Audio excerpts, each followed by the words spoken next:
Quando a pessoa comete um erro e depois tenta ali consertar ou pedir desculpa. Isso aconteceu com o governador de São Paulo, Tarcísio de Freitas, e ele mesmo disse durante essa semana, inclusive, que ele está sofrendo ali uma espécie de campanha para tentar acabar com a imagem dele. Isso porque tem diversos embates, como a gente comentou durante o programa, entre ele e o governo federal. Embate de inserção de organização criminosa dentro dali dos casos de intoxicação por metanol, embate agora na MP do IOF. E essa semana, justamente falando do metanol, ele acabou se metendo ali numa enrascada sobre o caso de contaminação e fez uma fala que ficou um pouco polêmica. Vamos acompanhar.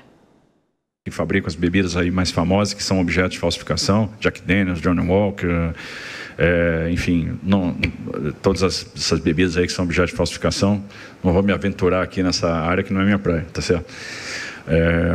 No dia que começarem a falsificar a Coca-Cola, eu vou me preocupar. Ainda bem que ainda não chegaram nesse ponto, né? O governador depois pediu desculpas. Ele tentou fazer uma brincadeira ali com Coca-Cola, porque o governador não bebe, né? Não consome bebidas alcoólicas e é famoso ali nos bastidores por consumir apenas Coca-Cola. Mas pegou mal e ele acabou se desculpando. A gente também tem esse trecho. Errei.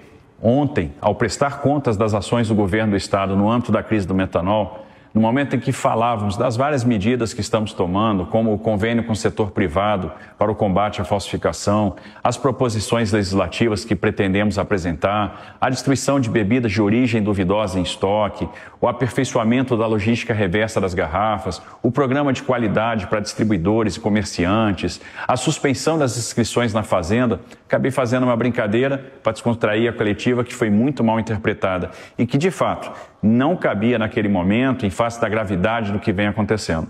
E é por isso que eu peço perdão. Perdão às famílias que sofrem por terem perdido entes queridos, aos comerciantes que estão vendo seus negócios sofrerem, aos que dão duro, ao público que quer uma ação firme do Estado, que quer segurança.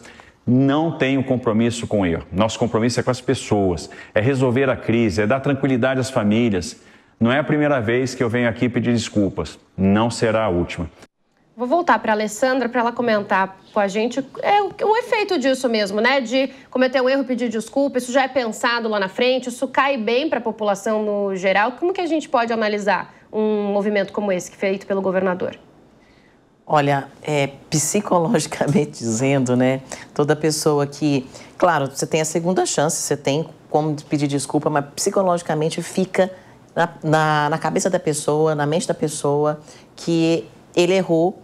E, geralmente, a população não esquece, fica lá guardado, né? Lembra do que ele disse, não é a primeira vez, né? Já teve outras vezes, então é um tanto complicado, né? Alguém que fala, pede desculpa, mas a pessoa não esquece.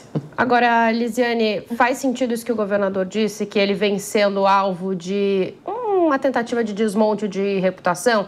Porque a esquerda, de modo geral, tem usado esses deslizes, usou ali alguns insertos comparando com o ex-presidente Jair Bolsonaro, tem dito também que ele está em temas mais nacionais do que temas de São Paulo, enfim, vem tentando criticar. Faz sentido essa narrativa? Faz sentido. É um jogo político. É um lobby político que a gente vê todo ano, né? O que me chama a atenção dessa história do Tarcísio é como as pessoas conseguem tirar o foco, né? Uma fala isolada ali do governador, conseguem tirar o foco de uma coisa tão grave que é a questão do metanol em São Paulo. Então, fica todo mundo agora falando da questão do perdão, né? Do pedido de perdão do Tarcísio, tudo mais, e esquecem o foco principal do problema, né? Ainda temos pessoas hospitalizadas, ainda temos pessoas falecendo e a questão não está resolvida aqui, mas jogam em cima, deslocam, né, algumas falas do governador e acabam abafando o verdadeiro problema que é a crise do metanol, o problema do metanol, né? Vejo sim como uma pauta ali levantada, inclusive pela esquerda, né, para desarmar ali um possível candidato, que é o Tarcísio, né?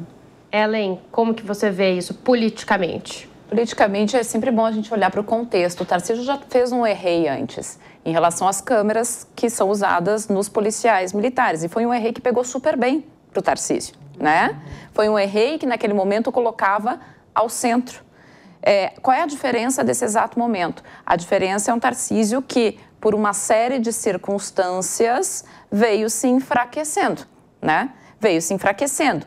E faz uma brincadeira quando a gente está lidando com um quadro de mortes, né? Quando a gente está lidando com um quadro de mortes e com um quadro gravíssimo para a economia. A gente está falando de uma indústria que tem o setor de bares e restaurantes, né? Fora a própria indústria da bebida, empregabilidade. Então, veio num contexto de aquela radicalização da Paulista, falar no início ali uma posição a favor do tarifaço, volta atrás, pede desculpas. Então, assim, o contexto é importante, né? Ele só pega tão mal porque a gente está num contexto muito diferente aqui nesse momento em que ele faz esta fala. E, de fato, Tarcísio sentiu essa semana com a pesquisa da Quest, sentiu essa semana com cobranças que são factíveis, porque, afinal de contas, todo esse caso do metanol sai do estado de São Paulo e é responsabilidade da esfera estadual fazer essa fiscalização. Então, há um erro, há um problema nesse setor.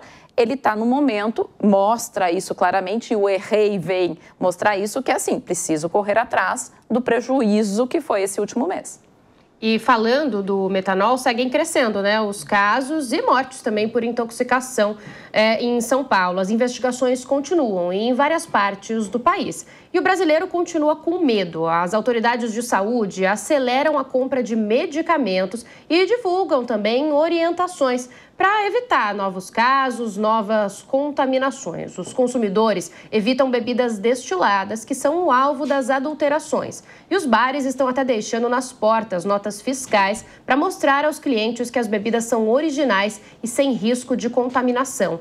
Essa crise, a gente fala que é de saúde, de segurança, mas é também econômica, né, Nathalie? Sem sombra de dúvida. Eu cheguei a participar um pouquinho antes da pandemia, né, no período ali de 2016 a 2020, que a gente avaliou num estudo da FIA, que, na verdade, o que nós temos? Né? A gente tem uma baita ali de uma irregularidade dessas bebidas em termos de sonegação. Né? Então, nesse período aí de 2016 a 2020, só para vocês terem ideia, tá? Praticamente 91%, né, dessas irregularidades se baseiam basicamente na sonegação. E muitos aí produtores, né, toda a indústria, toda a cadeia que tem dada a repercussão, tem se posicionado, diz exatamente isso. Falta um sistema de rastreabilidade, falta mais um acompanhamento desde a produção até o envase. Né? E sempre deixando muito claro, né, essas bebidas, né, os soft drinks não fazem o uso de metanol. Né? Embora não seja a minha área específica, mas é importante sempre esclarecer. Então, o foco, né, do metanol são essas bebidas destiladas, as bebidas alcoólicas. Mas as duas indústrias sofrem com o mesmo problema, a irregularidade e a grande sonegação fiscal. Nathalie, medidas como o governador aqui de São Paulo diz que quer, por exemplo, cancelar as inscrições dos estabelecimentos que venderam, justamente como punição, para mostrar mesmo, funciona isso? É efetivo? Até certo ponto, né? A gente tem todo envase, toda bebida, por exemplo, ela tem um certificado, um selo, né? E esse selo ele é pago para garantir que o que está dentro daquela bebida paga um determinado valor de imposto, vamos colocar dessa maneira. O que muitas vezes é feito é que se troca esse tipo de selo, dizendo que é um outro tipo de bebida, para reduzir o quê? Para reduzir o valor a ser pago de imposto. Então, pode existir esse tipo de problema. E a partir do momento que você cancela essa inscrição, você não permite que haja esse tipo de selo. Por outro lado, você incentiva cada vez mais as bebidas clandestinas. Então, você começa partindo muito mais do ilícito do que a punição, ela deixa de ser exemplar, né, nesse aspecto, tá? Então, tem que olhar essas duas frentes. Agora a gente tem um minutinho para fechar, eu vou chamar a Alessandra rapidamente para dar uma dica aí, como é que as pessoas vão se comportar mais um fim de semana agora com essas contaminações, tem que trocar mesmo deste lado pela cerveja, as pessoas costumam seguir essas orientações, Alessandra? Olha, eu acredito que o pessoal está com medo agora e realmente a sugestão, a dica é que beba outras bebidas, que não sejam as destiladas, né? Então, uma coca ou um chá? Isso, eu acredito que sim. É melhor mesmo, né? Melhor. E a gente lembra também dos sintomas, com náuseas, dores abdominais, dores de cabeça muito fortes. Os médicos afirmam, né, que é necessário procurar uma unidade básica de saúde, um hospital, logo no início desses sintomas, que são muito parecidos com de uma ressaca normal.